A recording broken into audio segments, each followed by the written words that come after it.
Menurut saya integrasi nilai-nilai spiritual dalam pendidikan modern adalah kunci utamanya. Saya setuju, dan kita harus memastikan pendekatan kita relevan dengan tantangan generasi muda saat ini. Data telah terhampar, sana telah terucap antara kebiasaan. Assalamualaikum warahmatullahi wabarakatuh. Selamat datang di The Debates. Mari kita ambil jeda sejenak dari hiruk-pikuk duniawi, dari berita-berita politik dan ambisi kekuasaan yang mungkin tiap hari memekakkan telinga kita. Pada diskusi kita kali ini, kita akan menyelami sebuah topik yang jujur saja secara filosofis sangat berat, namun menyentuh hakikat paling dalam dari eksistensi sosial kita sehari-hari, yaitu mengenai kompleksitas dan tegangan moral dalam memegang sebuah kekuasaan atau jabatan. Tepat sekali. Ini bukan sekedar diskusi tentang politik praktis, melainkan tentang posisi hakiki manusia di hadapan sebuah amanah. Benar. Dan landasan diskusi kita hari ini sangat solid. Menurut rujukan dari situs almanhaj.or.id, sebuah portal dakwah Ahlus Sunnah wal Jamaah terpercaya di bawah naungan Yayasan Lajnah Istiqomah Surakarta yang memuat fatwa ulama besar seperti Syekh Al-Utsaimin, kita dihadapkan pada literatur yang sangat kaya mengenai subjek ini. Pertanyaan sentral kita hari ini adalah sebuah dilema klasik. Apakah demi menjaga integritas, seorang individu sebaiknya menghindari jabatan karena besarnya potensi kerusakan dan ketamakan, ataukah justru ada kewajiban moral untuk mengambil peran tersebut demi perbaikan sistem? Posisi saya di sini sangat jelas. Saya meyakini bahwa jabatan memancing ketamakan bawaan manusia, sehingga menghindarinya dan memilih jalan keselamatan adalah langkah yang paling rasional. Dan saya mengambil posisi bahwa meskipun kehati-hatian itu mutlak diperlukan, kepemimpinan yang baik adalah sebuah keutamaan atau fadilah yang esensial. Menghindari jabatan sepenuhnya justru bisa membahayakan masyarakat kita. Menarik. Mari kita mulai dengan membedah tabiat dasar dari manusia itu sendiri. Jika kita merujuk pada materi kajian tentang manusia sangat tamak dan rakus terhadap harta dan jabatan, ada sebuah realita psikologis yang tidak bisa disangkal. Manusia punya kerentanan luar biasa terhadap daya tarik kekuasaan. Tahukah kita, dulu Allah pernah menawarkan beban amanah dan tugas ini kepada langit, bumi, dan gunung-gunung, seperti yang tercatat di surat Al-Ahzab ayat 72. Tapi apa jawaban mereka? Semuanya menolak dan ketakutan. Iya, mereka merasa sama sekali tidak sanggup memikul beban tersebut. Betul. Entitas sebesar dan sekokoh gunung pun bergetar. Tapi manusia, dengan segala kelemahan dan keterbatasannya, dengan beraninya mengambil amanah itu. Padahal tugas sekecil apapun itu, entah jadi panitia, ketua lingkungan, apalagi pejabat, adalah beban hisab yang luar biasa berat. Itulah mengapa literatur secara eksplisit menyebutkan larangan meminta jabatan. Realita empiris kita hari ini menunjukkan bahwa harta dan jabatan seringkali murni menjadi sumber celaka. Jadi langkah paling bijak bagi orang yang berilmu adalah menjauhkan diri dari pusaran badai itu demi menyelamatkan kesucian jiwanya. Saya menangkap kedalaman perenungan tersebut. Memang itu adalah sebuah bentuk kehati-hatian yang sangat beralasan. Tapi mari kita lihat dari sudut pandang yang sedikit berbeda. Benar bahwa manusia rentan, dan benar ada larangan keras untuk secara ambisius mengejar kekuasaan. Tetapi larangan meminta jabatan sama sekali tidak menghapus esensi dari fadilah menjadi pemimpin yang baik. Maksud Anda, menolak meminta bukan berarti menolak jika memang diberikan? Tepat sekali. Kajian yang kita baca juga membahas secara mendalam bagaimana kepemimpinan yang adil membawa fadilah atau keutamaan yang luar biasa besar. Coba kita bayangkan skenario ini. Jika setiap orang yang berilmu, bertakwa, dan berintegritas memilih untuk mundur secara absolut demi alasan kesucian jiwa, seperti yang dibahas dalam dilema hukum menghindar dari jabatan agama, lalu siapa yang akan memegang kemudi? Akan tercipta sebuah kekosongan kekuasaan. Dan alam tidak menyukai kekosongan. Posisi itu dengan cepat akan diisi oleh mereka yang benar-benar tamak.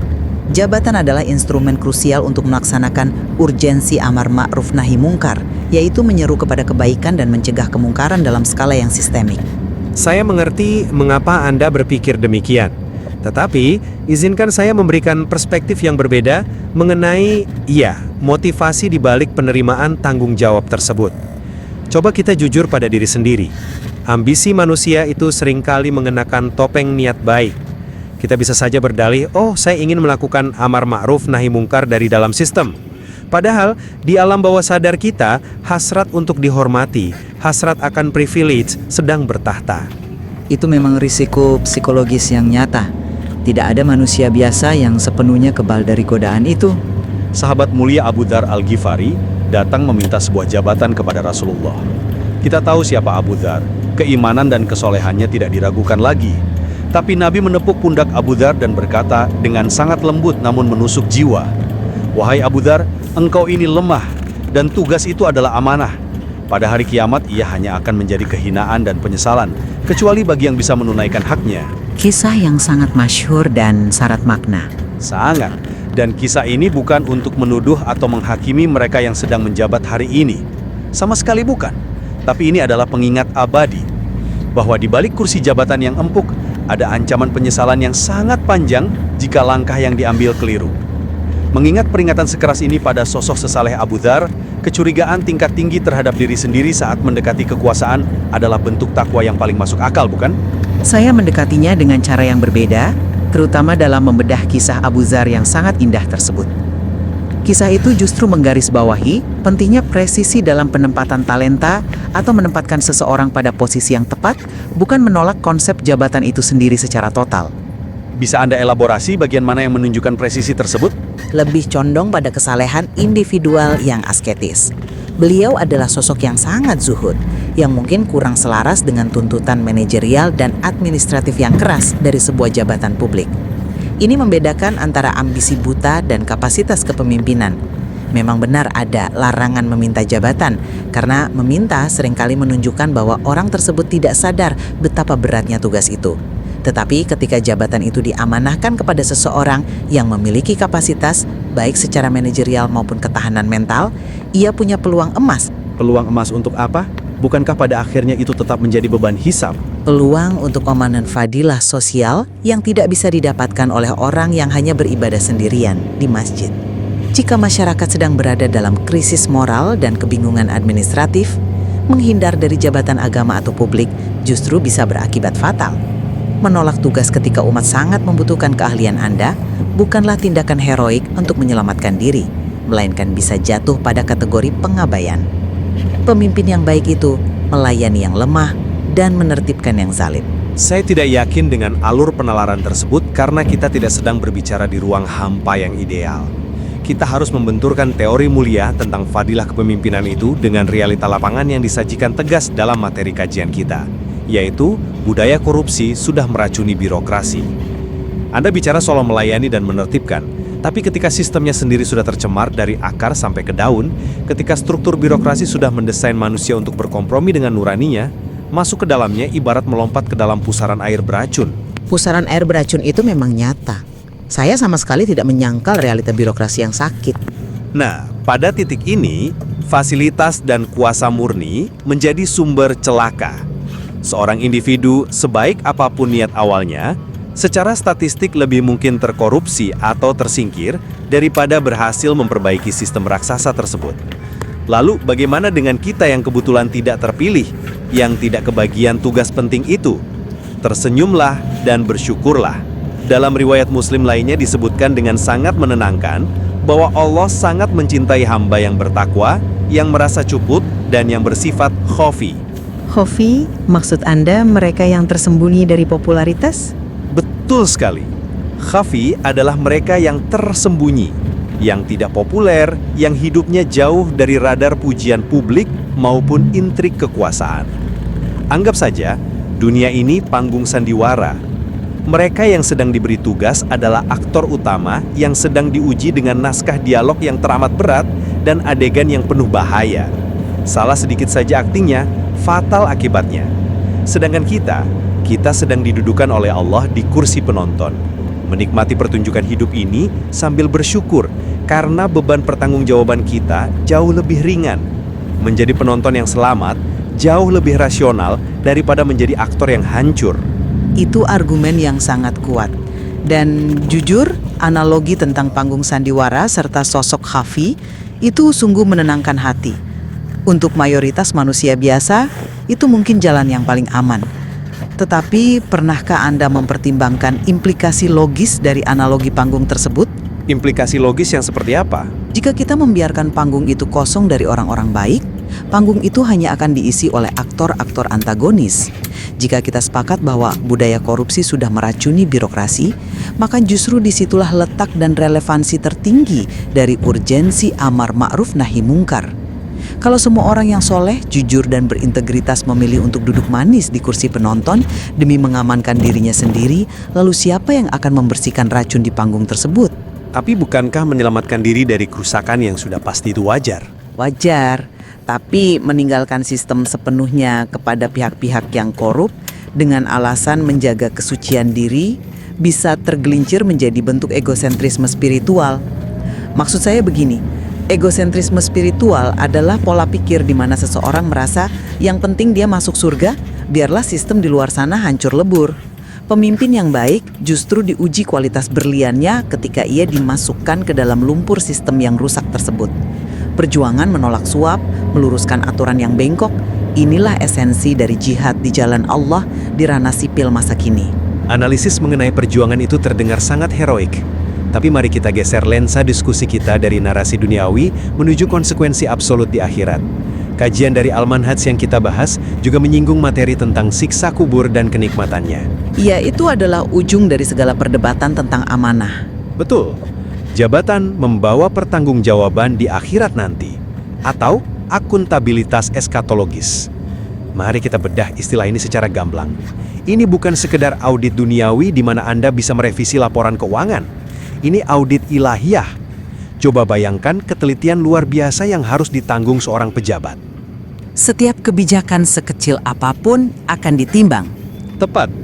Kesalahan kecil dalam birokrasi, selembar surat perizinan yang salah tanda tangan, hak seorang fakir miskin yang terabaikan karena keterlambatan pencairan dana, atau ketidakadilan kecil yang luput dari pengawasan seorang bupati atau menteri, semua itu bisa berujung pada siksa kubur yang mengerikan. Beban psikologis dari pengetahuan ini seharusnya cukup untuk membuat kita gemetar. Memilih untuk menjadi rakyat biasa, sang penonton, bukanlah egosentrisme spiritual. Itu adalah wujud pengakuan jujur bahwa kita tidak lebih kuat dari gunung yang dulu menolak amanah tersebut. Mengambil resiko yang bisa berujung pada siksa abadi demi dalih perbaikan sistem, itu pertaruhan yang kelewat batas. Maaf, tetapi saya kurang sependapat dengan kesimpulan akhir Anda di situ. Biar saya jelaskan alasannya, justru dengan merujuk pada literatur yang persis sama. Memang benar bahwa kajian itu membahas tentang siksa kubur yang amat pedih bagi para pengkhianat amanah. Tidak ada yang menampik hal tersebut. Namun, literatur itu judul utuhnya adalah Siksa Kubur dan Kenikmatannya. Anda ingin menyoroti aspek kenikmatannya? Sangat perlu disorot. Kenikmatan tertinggi di dalam kubur, dan yang lebih esensial lagi, naungan perlindungan eksklusif pada hari kiamat kelak secara spesifik dijanjikan kepada imam yang adil. Ini adalah sebuah hak istimewa, sebuah perlindungan spiritual eksklusif bagi pemimpin yang menolak korupsi dan menggunakan wewenangnya untuk memuliakan umat.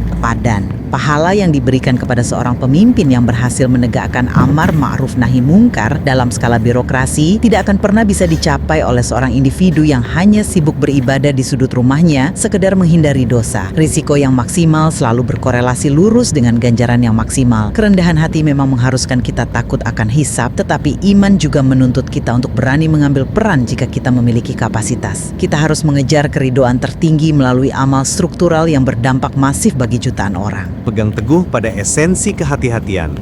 Mengingat adanya larangan eksplisit untuk meminta jabatan, ditambah realita tak terbantahkan bahwa manusia pada dasarnya rentan terhadap ketamakan, serta fakta keras bahwa birokrasi kita seringkali sudah diracuni budaya korupsi, maka menahan diri adalah langkah yang paling aman. Menjadi sosok Hafi yang hidup tenang memperbaiki diri dan keluarga, sembari duduk di kursi penonton panggung kehidupan adalah sebuah karunia keselamatan dari beratnya hisab yang patut kita syukuri sedalam-dalamnya. Dan dari perspektif saya, untuk merangkum diskusi kita, kehati-hatian yang Anda sebutkan memanglah mahkota dari sebuah kebijaksanaan. Namun, memukul rata bahwa setiap jabatan pasti berujung pada celaka adalah pandangan yang pesimistis dan dapat melumpuhkan fungsi amar ma'ruf nahi mungkar di ruang publik. Menghindar dari tanggung jawab ketika masyarakat benar-benar membutuhkan panduan dan keadilan justru akan menghilangkan fadilah menjadi pemimpin yang baik. Peradaban tidak akan pernah membaik jika orang-orang berintegritas selalu bersembunyi dalam selimut kenyamanan pribadinya dan membiarkan kemudi panggung ini dipegang oleh tangan-tangan yang korup. Tampaknya kita berada pada sebuah titik temu yang mendamaikan. Kita sama-sama menyadari dan mengakui bahwa kekuasaan atau jabatan sama sekali bukanlah sebuah privilege untuk dipamerkan. Jabatan adalah beban ujian yang luar biasa berat. Sangat berat. Di satu sisi, menjaga kesucian diri dari pusaran fitnah kekuasaan adalah tindakan yang sangat mulia. Dan di sisi lain, mengorbankan ketenangan pribadi demi mengambil risiko memikul amanah untuk memperbaiki umat juga merupakan kemuliaan yang tak tertandingi. Tegangan antara kedua nilai ini, yakni menjaga integritas personal di satu sisi versus memenuhi panggilan perbaikan sosial di sisi lain, adalah realita yang akan terus mewarnai perenungan kita sebagai manusia. Masih banyak lapisan hikmah yang bisa kita gali dari literatur Al-Manhaj dan nas-nas syar'i lainnya mengenai bagaimana menavigasi dilema ini di dunia modern. Ongan, melembutkan hati Anda dan menjaga integritas Anda agar amanah tersebut tidak menjadi penyesalan di akhir kelak. Amin. Dan bagi kita yang tidak Ditugaskan, mari menjadi penonton yang bijak. Betul sekali. Bagi kita yang saat ini bersatu sebagai penonton, yang tidak kebagian panggung kekuasaan, semoga kita terus bersyukur. Mari kita doakan yang terbaik bagi mereka yang sedang berjuang, dan bersyukur karena kita telah diselamatkan dari himpitan beratnya hisab kekuasaan. Terima kasih telah mendengarkan diskursus kami hari ini. Wassalamualaikum warahmatullahi wabarakatuh.